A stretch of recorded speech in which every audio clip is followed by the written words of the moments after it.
Swamiji. And what came out was first-hand accounts, my own and first-hand accounts of other people. So I'm going to read a few, and then we'll listen to a little more music. This story is from Bhagavati, who's a musician herself, and it's about the song that we just heard. Bhagavati says, I was well on my way to accepting Master as my Guru, but I had never met Swamiji, and I had a hard time seeing how he fit into the picture of my spiritual life. I am a music teacher and a professional musician. I play the flute, but music isn't something I do. Music is what I am. So it is no surprise that Swamiji entered my heart through his music. I had picked up a free tape from a basket in the lobby of the Ananda temple where I went to classes and services. It was called The Spirit of Ananda in Music. I had an art project to do, so I put the tape on as background. It was chants, Ananda singers, choir pieces, and several selections of Swamiji singing solo. I enjoyed the melodies and the vibration, even though my trained musician ears picked out every misnote and flawed intonation. I carried on listening in this way, half enjoying, half criticizing, all the way through a few of Swamiji's solos at the end of the tape. Then he started to sing, Love is a magician. Love is all I know. Sun rays on the snow of a winter long in darkness without song. Oh, my heart's afire, burning all desire. Only you remain, and life again. He sang with exquisite beauty, but I hardly noticed. My musician ears had disappeared, overwhelmed by my devotee heart. And that heart had been pierced by something so profound, I knew it was irrevocable. As the words unfolded, I began to cry, then to sob. Too long I did stray, flung lifetimes away, imagined you did not care. I know now your smile was mine all the while. I listened, and love was there. I can't breathe for love. All the stars above call to me, come home. Life's waves all end in foam. Only love can heal all the pain I feel. What a fool was I to turn away. When the song began, Swamiji was irrelevant to my spiritual life. By the time the song ended, Swamiji had a permanent home in the center of my heart.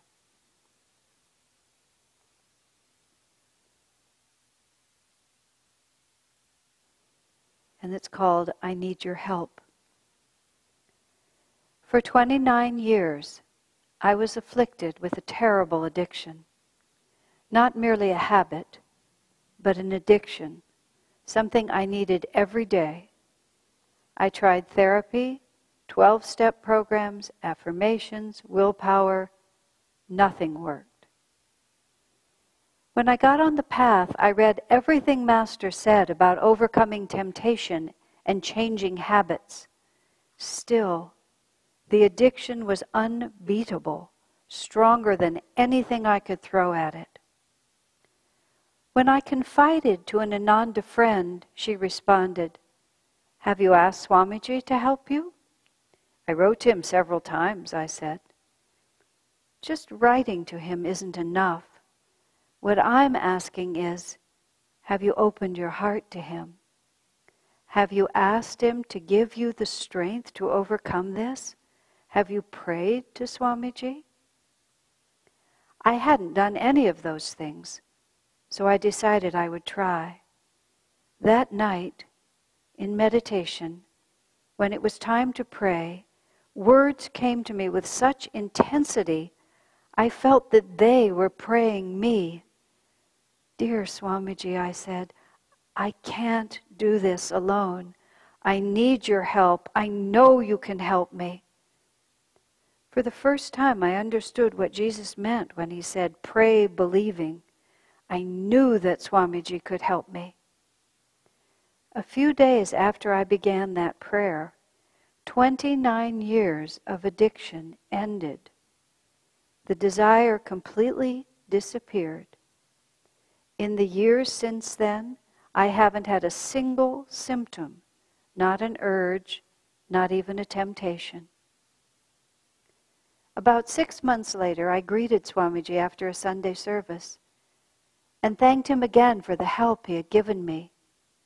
He held my eyes with a penetrating gaze. When he spoke, I felt as if a surge of electricity came into me, bathing me with his protection and courage. Don't ever give up, Swamiji said. Keep at it with every ounce of your being. Know that Master is blessing you.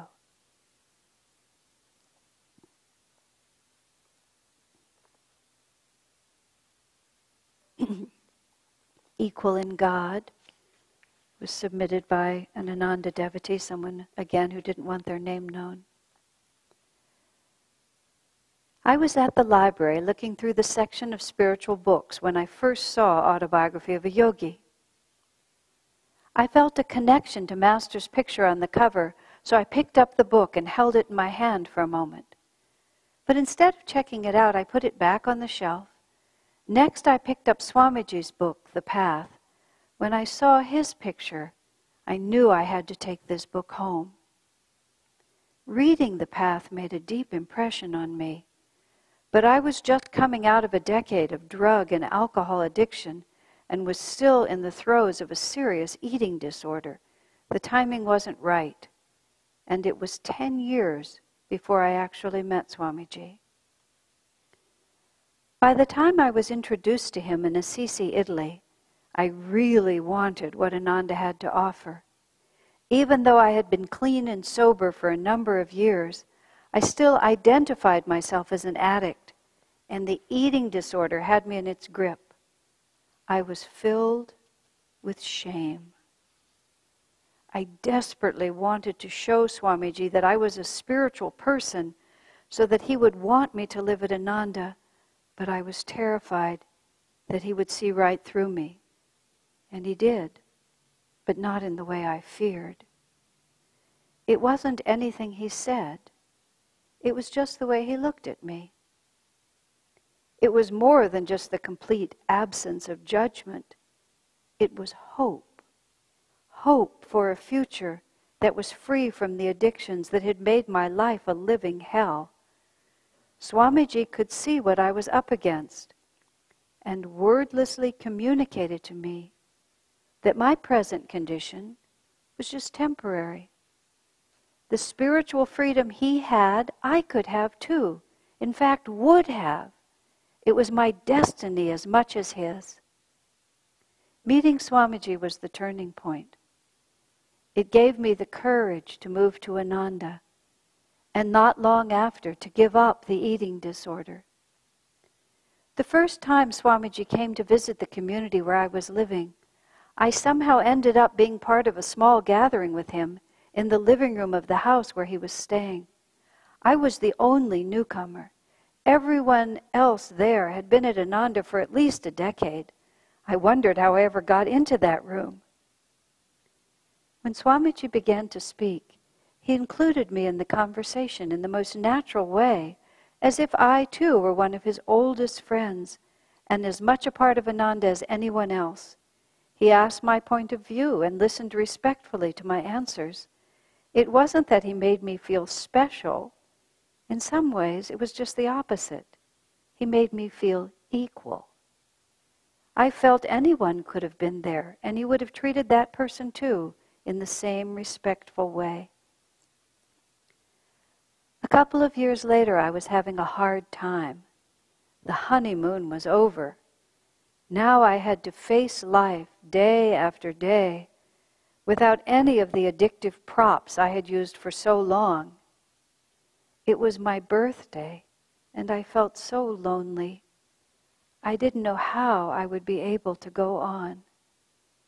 Swamiji happened to be visiting again and had bought a little present for me. When he handed me the present, he looked into my eyes and said, "Never forget where your home is." When he said home, I knew he meant more than just the place called Ananda. He meant home is Master, home is God. It was another turning point. I've had hard days since then, but never again have I fallen so low.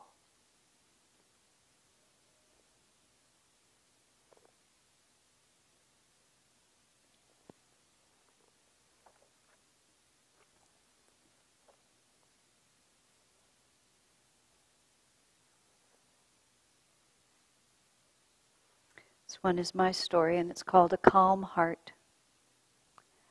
I had a difficult decision to make. Desperately, I prayed to God, "What do you want me to do?" But no matter how much I prayed, I couldn't get an answer.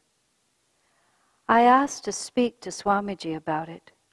When we met, he was sitting in an armchair, and I was on the floor in front of him, with an ottoman between us. As I began to explain my dilemma, I was so overcome with emotion, I collapsed against the ottoman, buried my head in my hands, and began to sob. Through my tears, I said to Swamiji, "It's so hard to know what God wants." Swamiji looked at me calmly and said simply, "No, it's not." We sat together for a few minutes longer, but it was soon clear he had nothing else to say to me, so I left.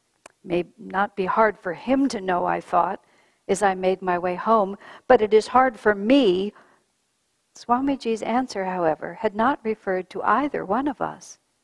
He spoke of the simplicity of the task itself. Later I prayed, "Why is it so hard for me?" Instantly the answer came, "Because you don't want to know. You are afraid that God may contradict other desires of your heart." The first time I heard Swamiji speak, I thought, he is the most intelligent man I have ever met. That impression has been more than confirmed by all my experiences in the years since. I had often wondered, what is the secret of his remarkable intelligence? Reason follows feeling, Master said. Whatever the predisposition of the heart, the mind will follow. Most people are predisposed in favor of their desires, attachments, and the fear of facing an unknown challenge. All these block one's ability to perceive reality. Swamiji's only predisposition is to know the truth. He is not plagued by what Master calls the thwarting cross currents of ego.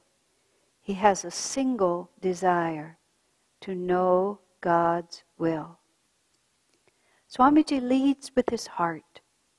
From the side, he looks like a strung bow, straight spine, outwardly curving chest.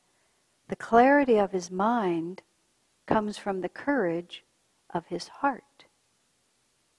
In teaching meditation, Swamiji said, people speak of the need to calm the mind. In fact, it is the heart that needs to be calmed. That is why devotion is fundamental to success in meditation. When the heart is calm and one-pointed in its focus on God, the mind is also still, because there are no restless feelings to disturb it. Patanjali defines the state of yoga, meaning union with God, as yogas chitta vrittis nirod. Yoga is the neutralization of the whirlpools of feeling. These whirlpools, chitta, reside in the heart. Jesus put it this way, "Blessed are the pure in heart, for they shall see God." Purity means the absence of any other desire except the desire for God. This is our natural state. It is not something we have to acquire. All we have to do is remove the impurities of the heart, which keep us from knowing ourselves as we truly are, one with God. That simple exchange with Swamiji, my anguished cry, it is so hard to know God's will, and Swamiji's calm, 3-word answer, no, it's not, was one of the most influential encounters I have ever had with him. Whenever I find myself struggling to know God's will, instead of crying repeatedly, "What do you want me to do?" as if God had to be persuaded to tell me, I pray instead, "What am I afraid of?" Whether the answer comes in a flash of intuition or after long and sometimes painful introspection, once the fear is removed, Swamiji is right. It may still be hard for me to follow God's will, but it is not hard to know.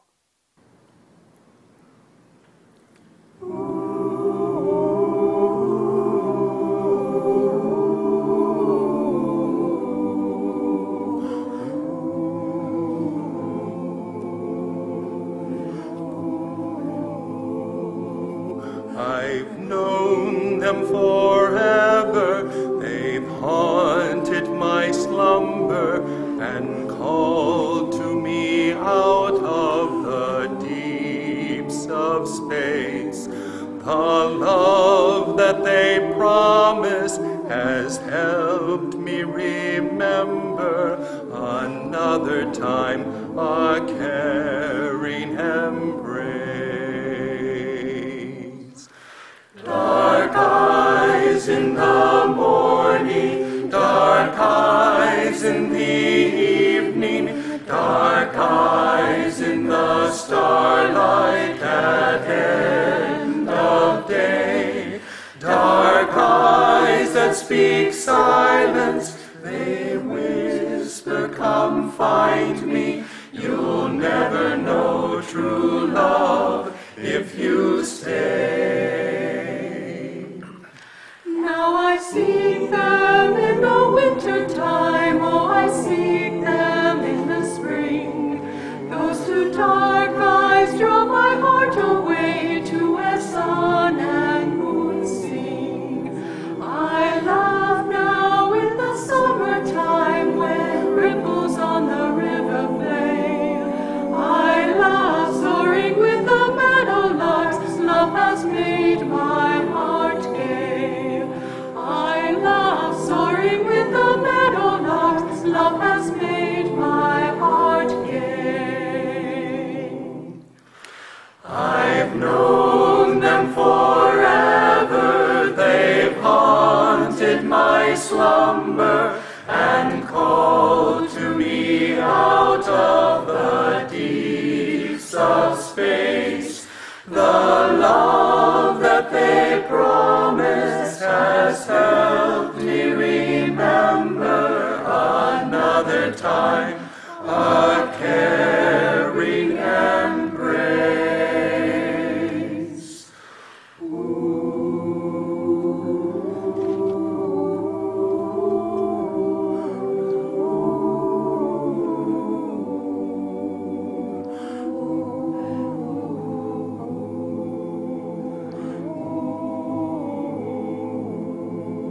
Dark eyes in the morning, dark eyes in the evening, dark eyes in the starlight at end of day.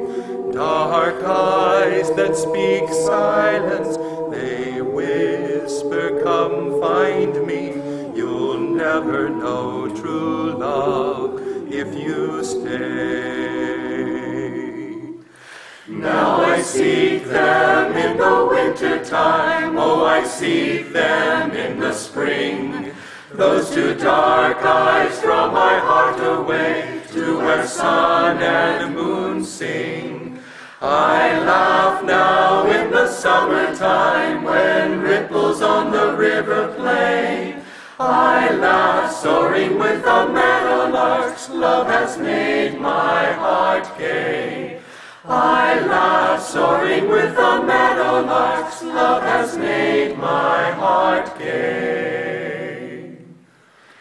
I've known them forever, they've haunted my slumber and called to me out of the deeps of space. The love that they promise has helped me remember another time, a caring embrace. Another time, a caring embrace.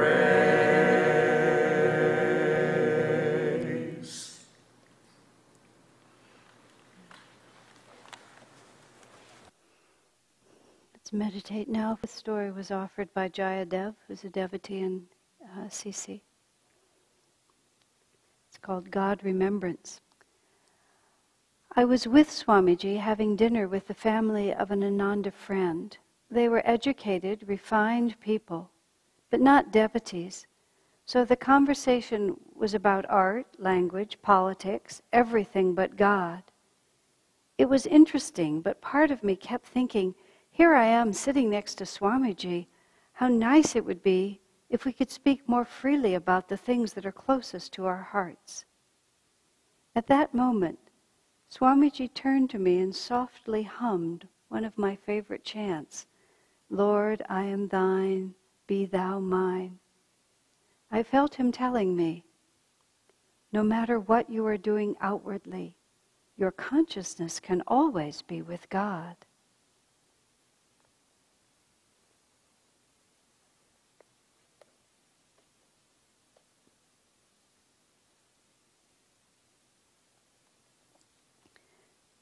This is a story I tell about Swami. I had work to do, it's called. The founding of Ananda coincided for Swamiji with the onset of arthritis in both hips. Before that, he had been a fast runner, a good skier, and a tennis player of what he calls mild ability. Soon, arthritis made all of that impossible. Much of the time, walking or even standing was painful for him. He didn't like to give in to the pain or to draw attention to his difficulty. So he continued to stand while lecturing or giving Kriya initiations, sometimes for 2 hours at a time. Only after 15 years was he willing to sit down for some of these public programs. I don't think you've heard a word I'm saying, a friend complained once to Swamiji during an afternoon walk. His inattention had offended her, and Swamiji felt he owed her an explanation, so he spoke more frankly than usual. I am sorry, he said, you are right. It is taking every ounce of my willpower just to put one foot in front of the other. I see to the end of the block and tell myself, you can get that far. When I reach that goal, I set myself another one. In that way, I manage to keep going. How were you able to bear it? I once asked him. I had work to do, Swamiji said. I simply couldn't allow the pain to interfere. I related to it impersonally, as just one of the many obstacles I had to overcome. You can't imagine how much willpower it took to get Ananda going. Only after 20 years, when Ananda was secure and the arthritis had progressed to the point where it threatened Swamiji's ability to serve, did he finally put his attention to it. Something had to be done, or he would end up crippled.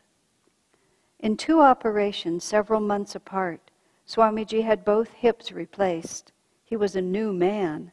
Hello, fellow athletes, he said to those who came to see him in the hospital. He wore a t-shirt that proudly announced, "Watch my smoke." In all my years, the surgeon said to Swamiji, I have never seen hips in such bad condition. On one side, a full 2 inches of bone had been worn away. I did limp a bit, Swamiji admitted. I don't know how you walked at all, the surgeon replied. You should have been in a wheelchair or bedridden. The surgeon was delighted with Swamiji's quip after the second operation. Hip, hip, hooray!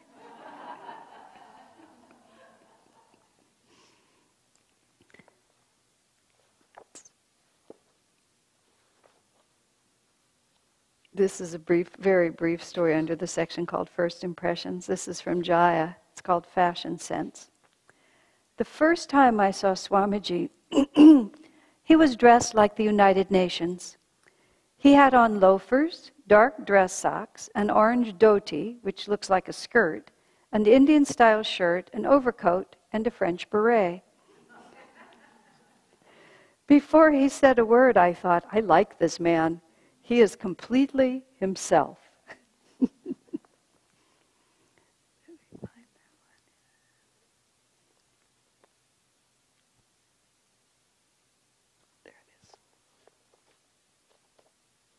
There's a whole section called humor in here, basically. This one is called Oh, Never Mind. This is my own story, I'm embarrassed to say. My mouth sometimes gets ahead of my mind, and ill-considered words get me into trouble. After I had been at Ananda for a few years, I came up with what I thought was a brilliant plan to make myself slow down. Whenever I realized I was talking without thinking, I would stop immediately in the middle of a sentence, even in the middle of the word. Oh, never mind, I would say, putting my hand over my mouth. I was working for Swamiji as his secretary. Every afternoon I would go to his house to deliver the mail. Several others would usually be there too. We would have tea with Swamiji, give him the news of the day, and talk about many things. In keeping with my new plan, I would sometimes stop what I was saying with an, oh, never mind. This went on for several weeks. One afternoon, Swamiji began to speak to me very seriously.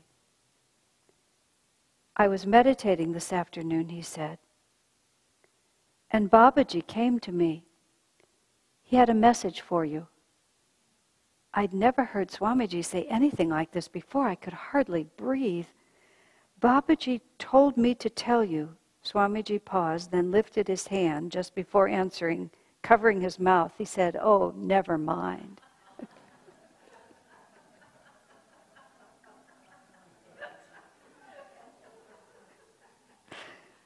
I began to laugh, and so did Swamiji. I said, you did that very well, sir. My heart is pounding. Then I said, is it that annoying? Yes, Swamiji said, please stop. If he had told me I was behaving like an idiot, I would have been so embarrassed it would have taken me weeks to recover. But through humor, he knew he could reach me. Of course, I never did it again.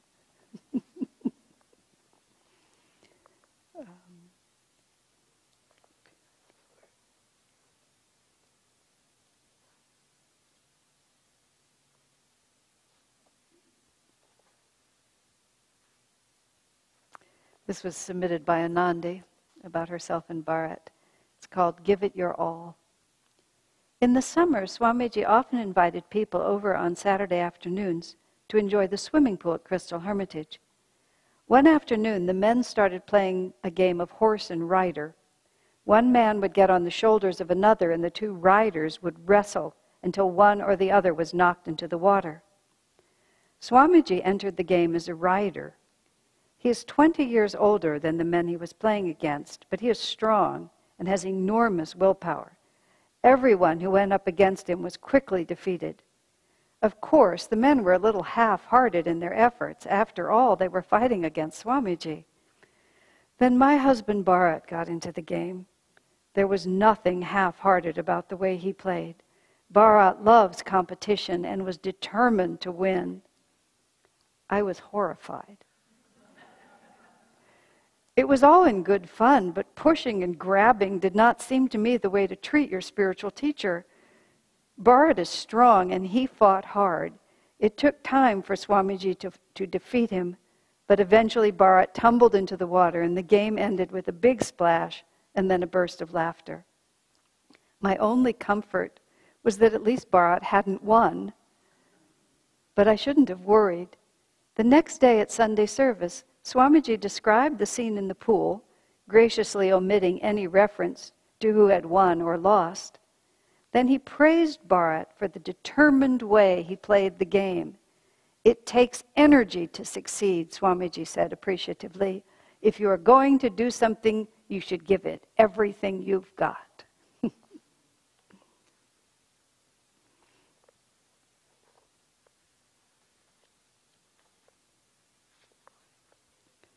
Oh, this is one also of mine. It's called Click, Click, Click, Click, Click. There were no pilot lights on the propane cook stove in Swamiji's dome. At first, we used matches to light the burners. Then Swamiji bought a device like a pistol that shot a spark out the barrel. You pressed it against the gas ring, turned on the fuel, and pulled the trigger. Swamiji performed this maneuver effortlessly, but I could never get the hang of it. It took him one click. It took me at least a dozen, and still in the end, I often gave up and used a match. My ineptitude with that thing was a standing joke between us.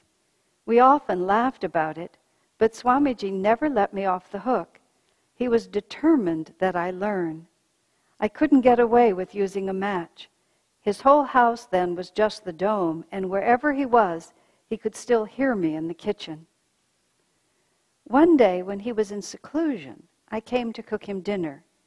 He was keeping silent, so he greeted me with folded hands, then went to the sleeping loft to rest until dinner. Everything was fine until I had to put a pot on the stove.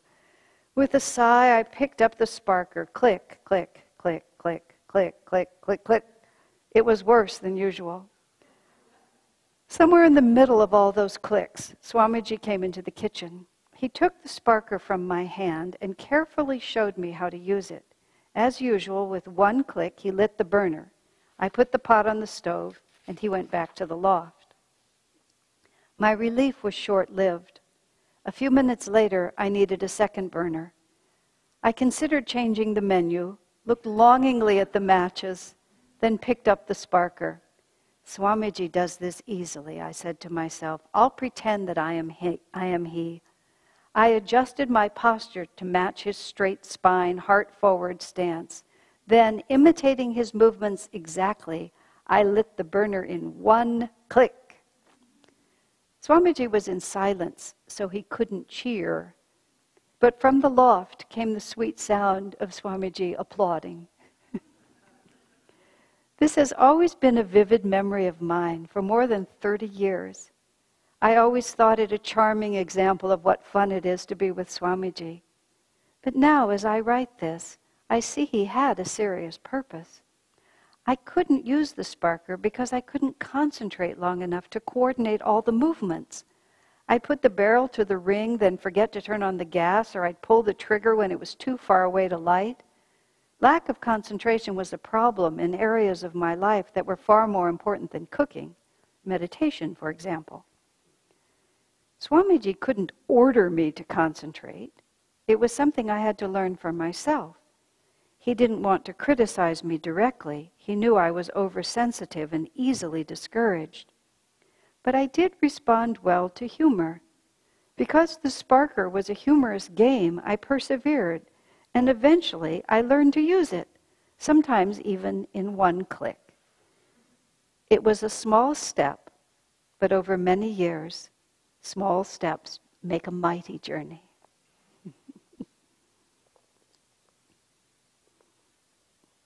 Here's another on the lighter side. It's called Pajamas with Roses. It was submitted by Hridaya. It was late at night after a lecture when Swamiji discovered someone had driven off with his car keys. He was on tour, staying an hour out of town. Rather than inconvenience someone by asking him to drive back with the keys, Swamiji accepted our invitation to sleep in the guest room at my in-laws, house where my husband and I were also staying. None of the men had a spare set of pajamas to loan him, so I gave Swamiji a pair of mine. I was 6 months pregnant, and a friend had made the pajamas big enough for me to wear until the baby was born. In fact, I could have carried a 3-year-old child inside those pajamas with me. They were huge. The pattern was red roses as big as dinner plates, printed on a white background, very festive. We had all retired for the night when we heard a gentle knock at our bedroom door. It was Swamiji. "Are you still awake?" he asked in a low voice. "I have something to show you." When we opened the door, Swamiji sailed in wearing the rose pajamas, then walked and turned like a runway model, showing off his outfit. He knew how ludicrous he looked and hadn't wanted to wait until the morning to share the humor with us. The next day, he also entertained my in-laws with his runway model routine. Then he did his energization exercises and ate breakfast with the family, still wearing those ridiculous pajamas. My mother-in-law had never met Swamiji before. She was so impressed by his humility and his complete lack of self-importance that she went and found a book of his we had given her as a gift. She had never read it. It had been sitting on her shelf for months. Now she brought it to the breakfast table, and, as respectfully as you could speak to someone clad in those rose pajamas, asked Swamiji to autograph the book for her.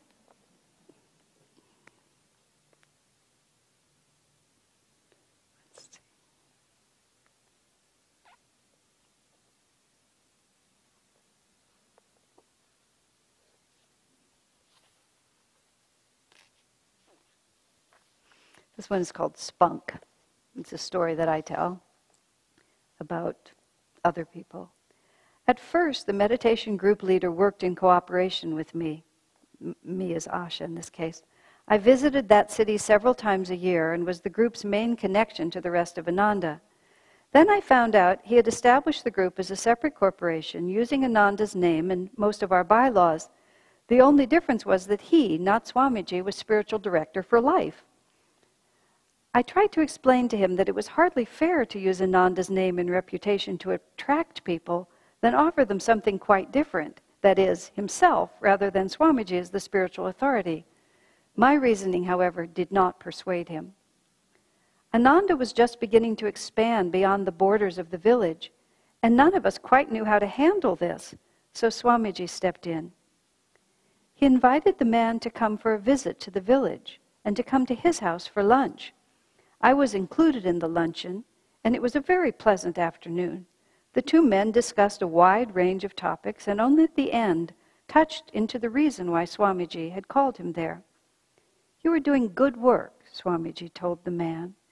"But since you have put yourself in charge instead of me, perhaps you should also come up with your own name." That's all Swamiji said, but it was enough. The man went home and changed the name of the corporation. After the man left, Swamiji said to me, "No one with spunk will wait to be told what to do. It wasn't right that he declared himself spiritual director for life, but at least he has energy and initiative. I much prefer a man like that to one who won't lift a finger without first getting permission from the head office." And one more, and then we'll have a little music. Kriya Friends. A friend had major surgery. Afterwards, Swamiji went to the hospital to see her. "I feel so foggy and ill," she told him. "I can't do my Kriyas." The Kriya technique is the heart of our meditation practice. "Don't worry," Swamiji said reassuringly. "I'll do Kriya for you." A few days later, she was well enough to go through the motions of doing Kriya. "But it is like sucking on a straw in an empty glass," she said. "Don't do it now. Your energy is needed elsewhere," Swamiji said. "Ask one of your friends to do Kriya for you." Once when Swamiji was recovering from surgery, a devotee nurse kept watch by his bed. Seeing her meditate, he said, "I can't do Kriya right now. Would you be kind enough to do my Kriyas for me?" On his birthday, Swamiji was deeply touched by a gift he received from a man in the community. As a birthday present, Swamiji, I will give you 3 hours of my meditation and Kriya practice. Why don't we have a little bit of music?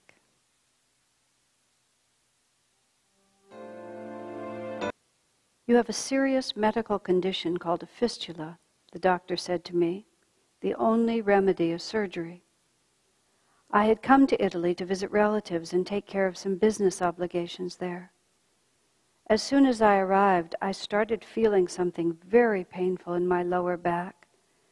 Within 3 days, it was so bad, I couldn't walk, and I had to go to the hospital.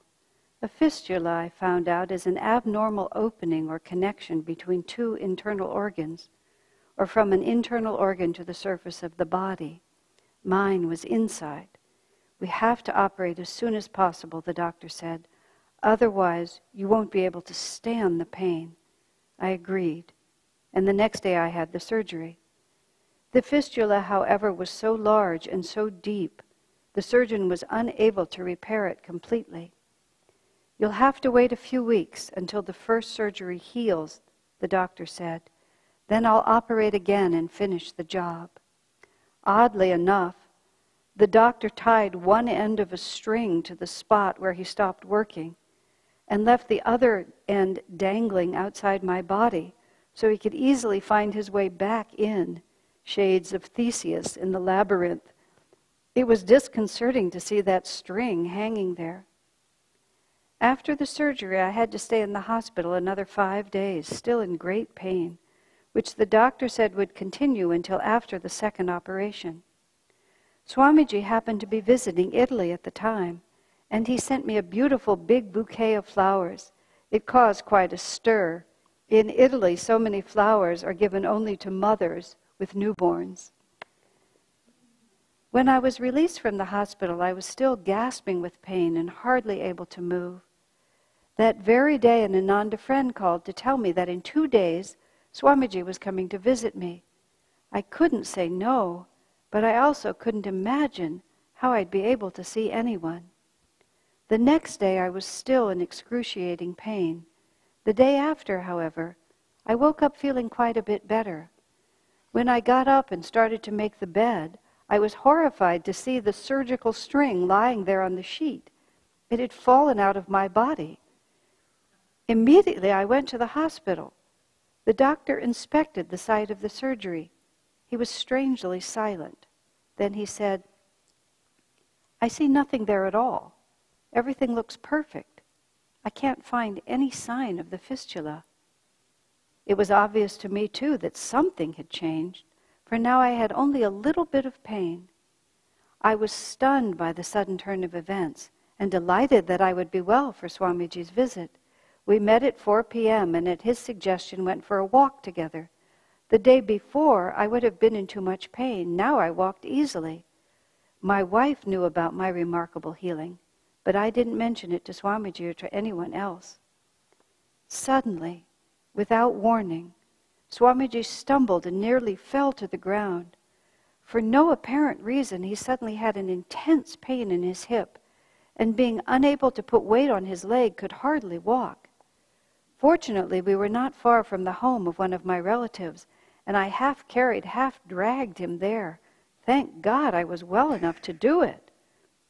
Swamiji lay down on a bed and for the next several hours could hardly move because of the pain. Finally, it began to lessen, and I was able to get him back to his hotel. The next day, he was fine. I thought deeply about what had happened, my mysterious healing and Swamiji's sudden collapse. I believe he suffered to protect me from suffering. This is something only a saint can do. I will never forget what Swamiji did for me.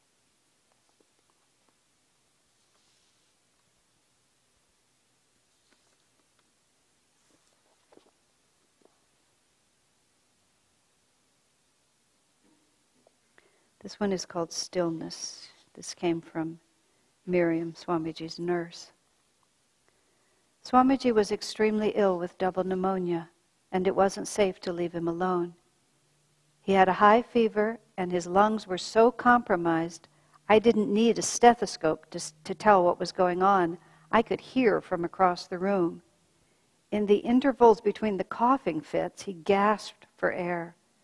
A few of us had spent a long afternoon and half the night with him. He was so weak he could hardly get to the bathroom. Finally, at 2 a.m., Swamiji decided he wanted to try to sleep. Although he was coughing so much, I didn't see how he would be able to. Because I am a trained nurse, he suggested I remain nearby while others went home. If the patient had been anyone but Swamiji, I would have taken him to the hospital. When I suggested it, however, he wasn't interested, and I didn't insist. His illnesses don't always follow a conventional medical model. Many times I have seen him ill and weak, or in such pain that he finds difficulty in walking on his own. Then, minutes later, if duty calls, he'll give a class or a ceremony or a counseling session, sometimes for hours, during which time he shows no hint of weakness. Then, when his duty is done, once again he is debilitated. Swamiji has a simple explanation. Master gives me energy when I need it. We settled Swamiji in his room. The others left, and I went down to the basement guest room. There was an intercom. All Swamiji had to do was push a button, and no matter how softly he spoke, I would hear him. His cough was so severe, I could keep track of it from downstairs. I thought I wouldn't be able to sleep, but I guess I did for a few hours. About 5 or 6 in the morning, something woke me. Immediately, I raced upstairs to see if Swamiji needed anything. I assumed he would be in his bedroom, since he could hardly get in and out of bed without help. I came into the living room, rushing as nurses do, when suddenly I was stopped by a wall of stillness. I felt unable to move. In the presence of that stillness, motion would have been not only an intrusion, it seemed to me also impossible. Even the usual humming sound of the refrigerator and the ticking clock seemed drowned out by the silence. It was dark, and at first I couldn't see much. As my eyes adjusted to the dim light, however, I saw that Swamiji was sitting in the living room meditating. He wasn't coughing. He wasn't gasping. In fact, I don't think he was breathing. I had heard about the breathless state of meditation, but this is the first time I had seen it. Clearly, he didn't need any help from me. I stood for a moment, taking in the wonder of the scene before me, then turned and went back downstairs. About an hour later, I knew his breathing had returned, for I heard him coughing, and the whole pneumonia cycle soon started over again. I'm going to read you one more. Well, perhaps 2 more. 2 of my very favorites.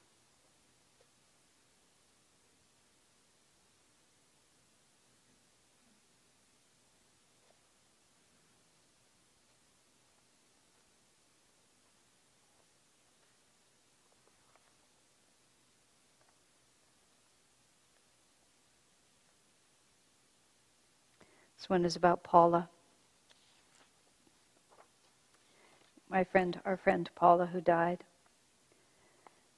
Paula checked herself into the hospital because of severe bronchitis, but I think she knew the cancer had returned for the 3rd time.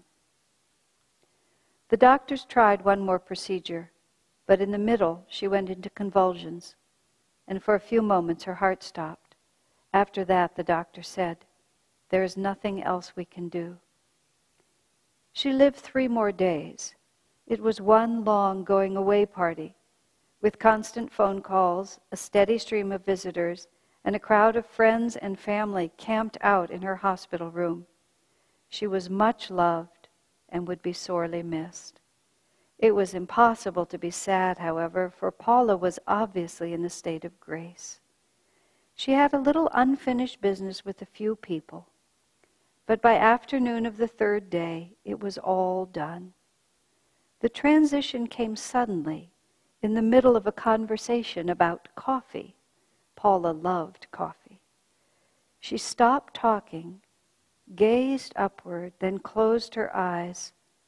An even deeper aura of holiness descended, and we fell silent. Paula began to murmur ecstatically, "Swamiji, Swamiji, Swamiji, Swamiji." From then on, there was a subtle shift. Paula continued to relate to the people around her, but her attention was no longer on this world. She was focused now on the world beyond. To one of her Ananda visitors, she said, "You must listen to Swamiji. You must help him and do everything he asks of you. You don't know what you have in him." Around midnight, she organized a ceremony. Nothing solemn, that wasn't Paula's way. She was dying the same way she lived, light-hearted, happy, childlike in her devotion. From Master's Book of Prayers, Whispers from Eternity, she picked a few of her favorites and asked that they be read aloud. Then with her own hand, she gave each person a flower. After that, she disconnected the supplemental oxygen she had been using and lay down as if to sleep. We all went to sleep too, in her room, in the hallway, or in empty rooms nearby. The hospital staff let us take over the whole wing. About 4 a.m., Paula woke up from whatever state she had been in and started waking up the others in her room. "Please, everyone, come in here now," she said. Her husband sat on the bed next to her and put his arm around her as he had often done in the last few days. Always before she welcomed his embrace. Now she said quite impersonally, "Don't touch me, I can still feel it." We knew the end had come. At her request, we began chanting Om. After a few minutes, Paula said, "This is very hard. You have to help me." For the next few minutes she was silent, and we continued to chant. Then with great feeling she said, "God, Christ, Guru." Those were Paula's last words. For the next half hour we kept chanting, and she kept breathing.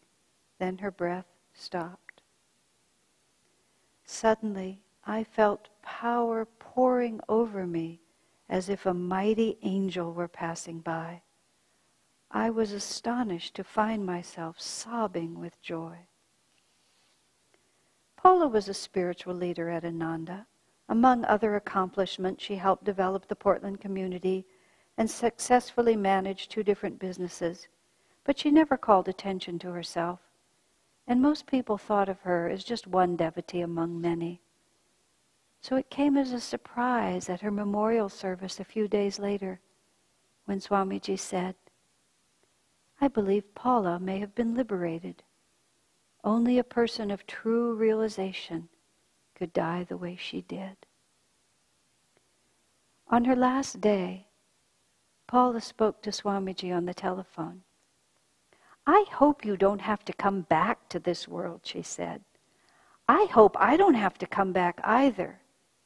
But if you come again, I'll come and help you."